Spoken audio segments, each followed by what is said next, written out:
ఉండునుగాక. పునీత లూకా గారు రాసిన సువిశేషములోని భాగము అధ్యాయము 6 దివ్యవచనములు 39 నుంచి 45 వరకు. లూకా శుభవార్త 6వ అధ్యాయము దివ్యవచనములు 39 నుంచి 45 వరకు. ఆయన మరలా వారికి ఉపమానపూర్వకముగా ఇట్లు చెప్పెను. గ్రుడ్డివాడు గ్రుడ్డివానికి మార్గము చూపగలడా? అట్లు చేసినచో వారు ఇరువురును గోతిలో పడుదురు కదా. శిష్యుడు తన గురువు కంటే గొప్పవాడు కాడు. సంపూర్ణంగా శిక్ష పొందిన శిష్యుడు తన గురువు వలె ఉండును. నీ కంటిలోని దూలమును గమనింపక నీ సోదరుని కంటిలోని నలుసును వ్రేలెత్తి చూపెదవేళ. నీ కంటిలోని దూలమును గమనింపక నీ సోదరునితో, సోదరా, నీ కంటిలోని నలుసును తీసివేయనిమ్ము అని ఎట్లు చెప్పగలవు? కపట వేషధారి, ముందుగా నీ కంటిలోని దూలమును తీసుకొనుము, అప్పుడు నీ సోదరుని కంటిలోని నలుసును తీసివేయుటకు నీ చూపు స్పష్టముగా ఉండును. మంచి చెట్టు చెడు పండ్లను, చెడు చెట్టు మంచి పండ్లను ఇయ్యజాలదు. పండును బట్టియే ప్రతి వృక్షము గుర్తింపబడును. ముండ్ల పొదల నుండి అత్తి పండ్లు లభింపవు, కోరింద పొదల నుండి ద్రాక్ష పండ్లు లభింపవు. సజ్జనుడు తన సత్కోశము నుండి సద్వస్తువులను తెచ్చును, దుర్జనుడు తన దుష్కోశము నుండి దుర్వస్తువులను తెచ్చును. ఏలయన హృదయ పరిపూర్ణత నుండి నోటి మాట వెలువడును. ఇది క్రీస్తు సువిశేషము. యేసువా వందనం, యేసువా స్తోత్రం. తండ్రి వందనం, తండ్రి స్తోత్రం. ఆత్మదేవా వందనం, ఆత్మదేవా స్తోత్రం, ఆత్మదేవా స్తోత్రం. త్రియేకదేవా వందనం, త్రియేకదేవా వందనం, త్రియేకదేవా స్తోత్రం, త్రియేకదేవా స్తోత్రం. హల్లెలూయా, హల్లెలూయా, హల్లెలూయా, హల్లెలూయా, హల్లెలూయా. హల్లెలూయా. ప్రియ సహోదరి సహోదరులారా, ఈనాడు మనం విన్నటువంటి 3 పఠనాల్లో మనం తెలుసుకోవలసినటువంటి విషయం ఏంటంటే దేవుని యొక్క మాట, దేవుని యొక్క మాట, దేవుని యొక్క వాక్కు. ఇప్పుడు మనం మాట్లాడేటువంటి మాటల్లో 2 విధాలుగా ఉంటాయి. మనం మాట్లాడే మామూలు మాటలు ఉన్నాయి కదా, అవి 2 విధాలుగా ఉంటుంది. ఒకటి బలాన్ని ఇచ్చేటువంటి మాటలు మాట్లాడతాము, రెండవది బలహీనపరిచేటువంటి మాటలు మాట్లాడతాము. బలాన్ని ఇచ్చే మాటలు ఏంటంటే, నువ్వు కష్టాల్లో ఉన్నావా, ఏం పర్వాలేదు, నీకు నేను తోడుగా ఉన్నాను అనేది మనిషికి మాట సహాయము చాలా బలాన్ని ఇస్తుంది, ఓర్పుని ఇస్తుంది. బలహీనపరిచేది ఏంటంటే, నువ్వెప్పుడు అంతే, నువ్వు మారవు, నీకు అసలు బుద్ధే లేదు, ఇలా మాటలు మాట్లాడితే ఎలా ఉండిద్ది? వాడు బలహీన పడిపోతాడు కదా. నేను కూడా అంతే అనుకుంటా, అందరు చెప్తున్నారు కదా కాబట్టి నేను ఇంతే, నేను మారను. కాబట్టి ప్రియ సహోదరి సహోదరులారా, మనం మాట్లాడేటువంటి మాటలను మనం ఒకసారి పరిశీలించాలి.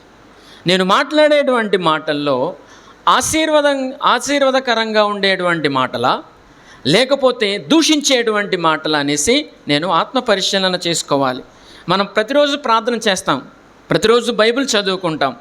కాబట్టి ఆ ప్రతిరోజు చేసేటువంటి ఆ పనుల్లో ఈ యొక్క పని కూడా పెట్టుకోండి. ఏంటి?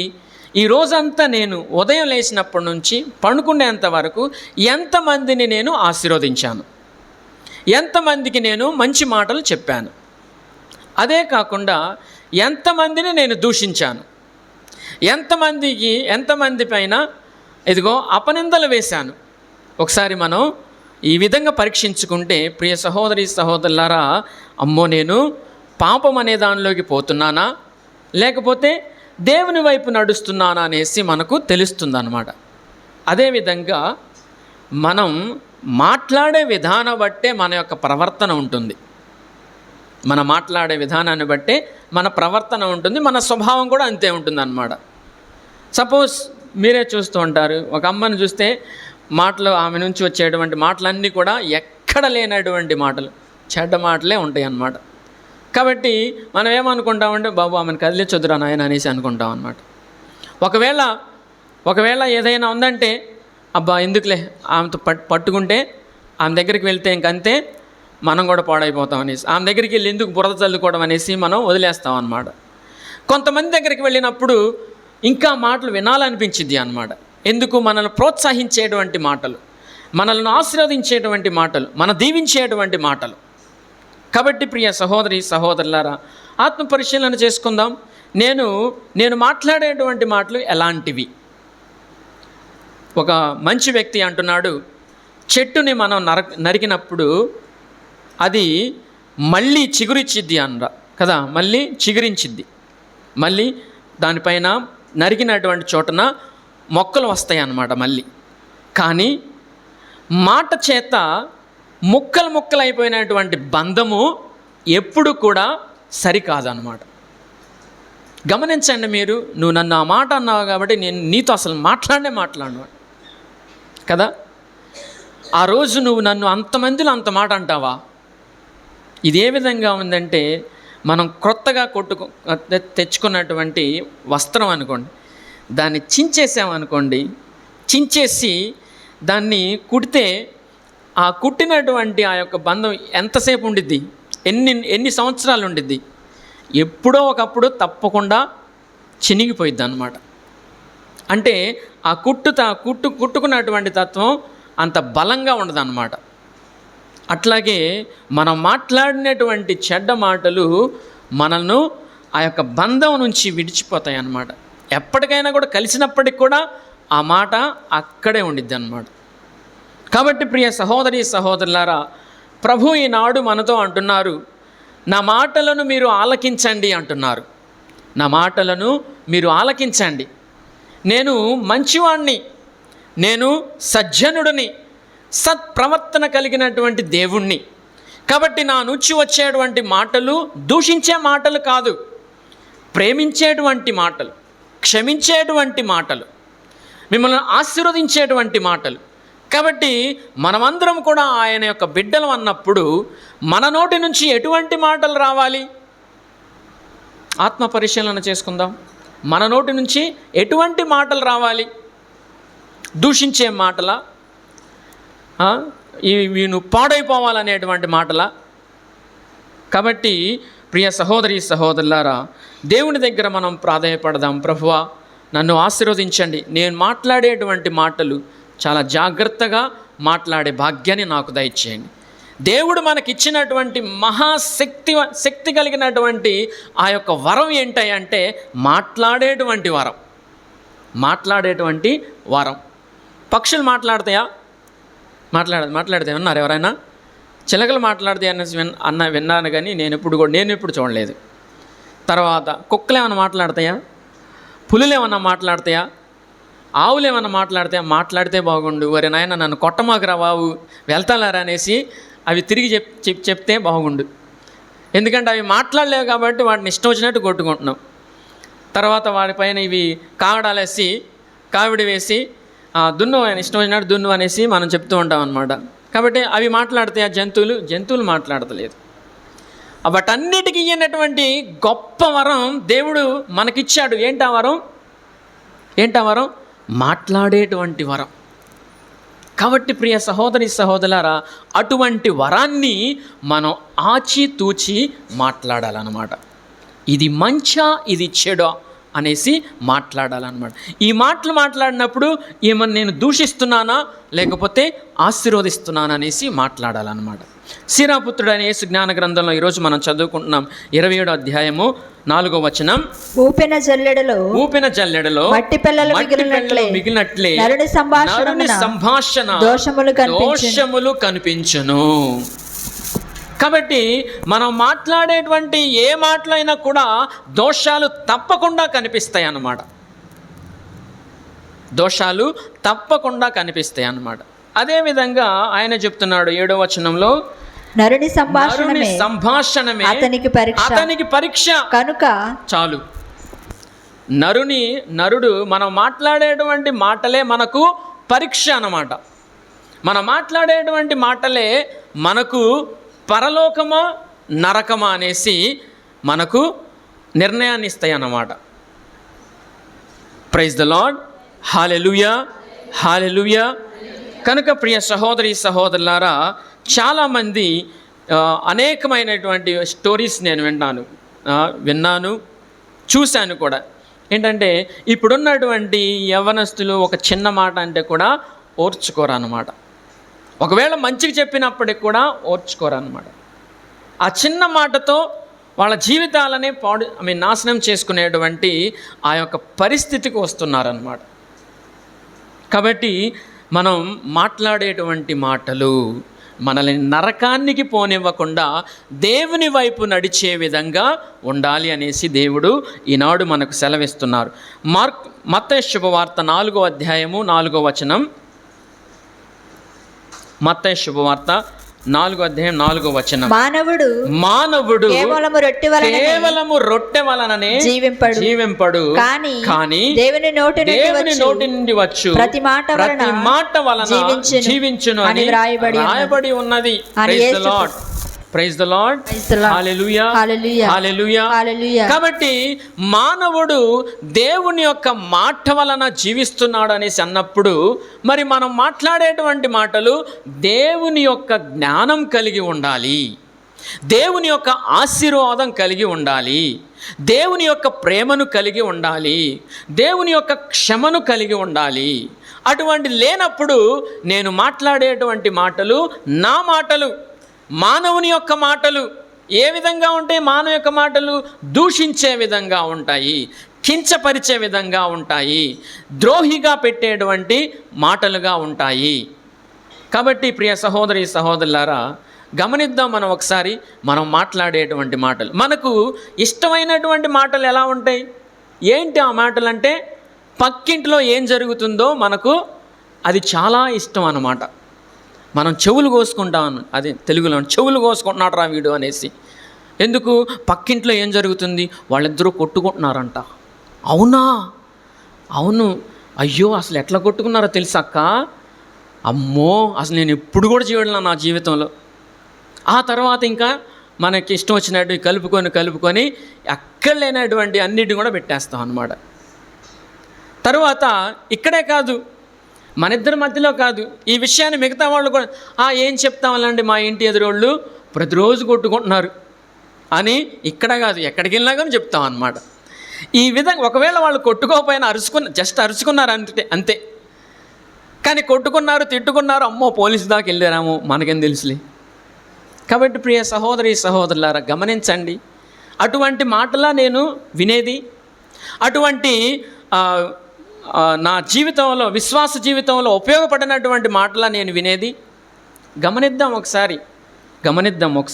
కాబట్టి నువ్వు నిత్య జీవితం జీవించాలంటే, దేవునికి అనుసంధానంగా జీవించాలంటే, దేవుని బిడ్డగా నువ్వు జీవించాలంటే నీ మాటలు దేవుని మాటలై ఉండాలి, దేవుని మాటలై ఉండాలి. అదే క్రీస్తు ప్రభు అంటున్నారు. లూకా శుభవార్త 11వ అధ్యాయం 28వ వచనం ఒకసారి చదువుకుంటే ప్రభు అంటున్నారు, నా మాటలను కానీ యేసు దేవుని వాక్కును ఆలకించి దాన్ని పాటించువాడు మరింత ధన్యుడు అనేసి క్రీస్తు ప్రభు మనకు సెలవిస్తున్నారు. కాబట్టి ప్రియ సహోదరి సహోదరులారా, జనులు చెప్పేటువంటి మాటలు మనం వినవద్దు, దేవుడి మాటలు మాత్రమే మనం వినాలి. ఎందుకు? దేవుడి మాటలు మనలను నిత్య జీవానికి, మంచి మార్గానికి, సత్యమైన మార్గానికి నడిపిస్తాయి అన్నమాట. అదే నరుని మాటలు మనం విన్నట్లయితే నరుని యొక్క స్వభావం మనం పొందుతున్నాము, మానవ యొక్క స్వభావాన్ని మనం పొందుతున్నాం. మానవ యొక్క స్వభావం ఏంటి? చెడు స్వభావం అంతే. మానవ స్వభావం ఏంటి? నేను ఎదగాలి, మీరు తగ్గిపోవాలంతే. నేను మంచిగా ఎదగాలి అంతే, మీరు ఎప్పుడు కూడా నాతో పాటు ఎదగవద్దు అనేటువంటి మాటలు. కాబట్టి దేవుడు అంటున్నాడు, నా వాక్యాన్ని ఆలకించి దాన్ని పాటించిన వారు మరింత ధన్యుడు అంటున్నారు. మరి నువ్వు ధన్యుడువా? ఆత్మ పరిశీలన చేసుకుందాం. నువ్వు ధన్యుడువా అని ఆత్మ పరిశీలన చేసుకుందాం. యోహాను శుభవార్త 17వ అధ్యాయం 17వ వచనం. యోహాను శుభవార్త 17వ అధ్యాయం 17వ వచనం. సత్యమునందు వారిని ప్రతిష్ఠింపుము, నీ వాక్కు సత్యము. చూడండి, దేవుని అనుసరించేటువంటి శిష్యుల యొక్క మాటలు సత్యపూర్వకంగా ఉంటాయి. సత్యాన్ని మాత్రమే మాట్లాడేటువంటివి. మన కథల్లో చదువుకుంటాం, సత్య హరిశ్చంద్రుడు అని చదువుకున్నాం. సత్య హరిశ్చంద్రుడు అని గుర్రం జాషువా గారు రాసినటువంటి మంచి కథ ఇది. ఈ సత్య హరిశ్చంద్రుడు తను ఇచ్చినటువంటి మాట పైన నిలబడేటువంటి మనిషి.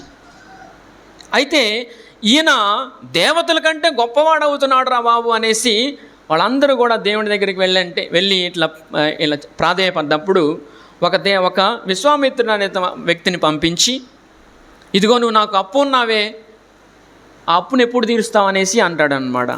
సత్యహరిశ్చంద్రుడు, నేను అన్నానా, అని ఉంటే నేను తప్పకుండా తీరుస్తాను అనేసి తన ఆస్తి మొత్తాన్ని కూడా ఇచ్చేస్తాడనమాట. అయినప్పటికీ కూడా తీరలేదు అనేసి అంటాడు. చివరికి తన యొక్క వంటి పైన ఉన్నటువంటి వస్త్రాలన్నిటిని కూడా ఇచ్చేసి ఇదిగో కాటి కాపరిగా ఉంటాడనమాట. ఆయన సత్య హరిశ్చంద్రుడు అనేసి మనం అంటున్నాం.